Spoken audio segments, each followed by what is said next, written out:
Well, welcome to the online program for the alumni of the Sunshine Coast Health Center. And this month we're talking about taking action in recovery and just how important that is. And last week we mentioned that a lot of people really struggle to take action. They think about things a lot and reflect on them, make lists of pros and cons of whether they should do something, but they never seem to actually do anything, right? And this is fairly typical that we find with a lot of people in early recovery. Mainly because taking action is the scary part, right? To actually put what they've discovered here, this toolbox that they have for recovery, to put that into action in real life, which can be kind of scary, right? So much safer just to think about things, reflect on them, and then justify it all by saying, well, you know, I don't want to make any mistakes, and yeah, I don't want to waste any time, and but really those are just sort of excuses for not facing the things that may scare them. Okay? And it's interesting too that a lot of people take lots of actions, but actions can actually be a way of avoiding life. So some typical examples. We've had, I don't know if you remember your time here, but certainly in the life stories, you probably heard some pretty successful people here who've spent this enormous amount of time, say, at work, right? And they're quite good at it. They can make decisions at work. Things are getting done.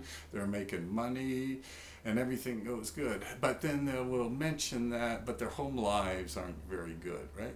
And generally speaking, they admit that the reason they spent so much time at work is to avoid having to deal with their home life or the fact that, you know, they're suffering. Because when you're at work and surrounded by people and you have things to do, you can avoid thinking about how miserable you are, or that your life isn't really working out, or that your family isn't happy, all that. So it's a way of distracting yourself from having to reflect on life.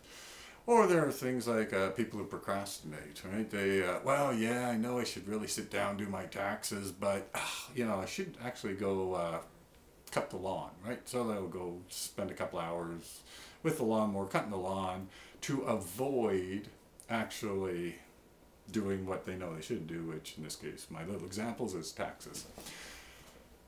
So doing things, taking action, can very often be a form of avoidance or a distraction from things that may be uncomfortable. Right? So that's why, even though most psychologists will say that taking action is a fundamental component of change, fundamental component to recovery, some people will actually use it as a way of avoiding looking at themselves, trying to get their lives better, right? And it's a convenient distraction from all of that, right? So that's a danger of taking action that a few psychologists actually talk about, but it is something to be aware of.